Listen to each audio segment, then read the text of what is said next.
সরকার গঠন করে খেয়াল খুশি মতো দেশ চালাচ্ছে বিএনপি, এমন অভিযোগ করেছেন জামায়াতের আমির ও বিরোধী দলীয় নেতা ডক্টর শফিকুর রহমান।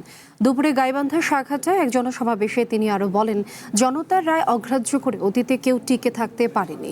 রংপুরকে কৃষির রাজধানী করার প্রতিশ্রুতি দিলেও জামায়াত সরকার গঠন করতে না পারায় সে পরিকল্পনা বাস্তবায়ন সম্ভব হয়নি বলে উল্লেখ করেন ডক্টর শফিক। উত্তরাঞ্চলকে পিছিয়ে রাখার অভিযোগ তুলে তিনি বলেন, দেশে খুন, চুরি, ডাকাতি, ছিনতাই, ধর্ষণ ও চাঁদাবাজি বেড়েছে। আইন শৃঙ্খলা পরিস্থিতির উন্নয়নে অপরাধীদের আইনের আওতায় আনার দাবি জানান তিনি। এর আগে নিহত জামায়াত শিবির নেতাদের কবর জিয়ারত ও স্বজনদের সঙ্গে মতবিনিময় করেন বিরোধী দলীয় নেতা।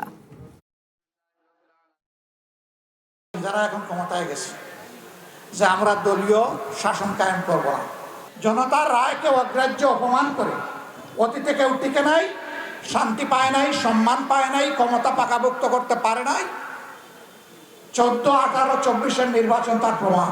আপনারাও যদি তামসা শুরু করেন তাহলে ভাইরাস যখন বসবে আপনাদের ঘাড়ে তখন কিন্তু উপসর্গ সমানই দেখা দেবে। জনগণের রায় মেনে নিন, সংস্কার সাধন করুন, ফ্যাসিবাদের রাস্তা বন্ধ করুন, মানবিক এবং গণতান্ত্রিক বাংলাদেশের রাস্তা খুলে দিন।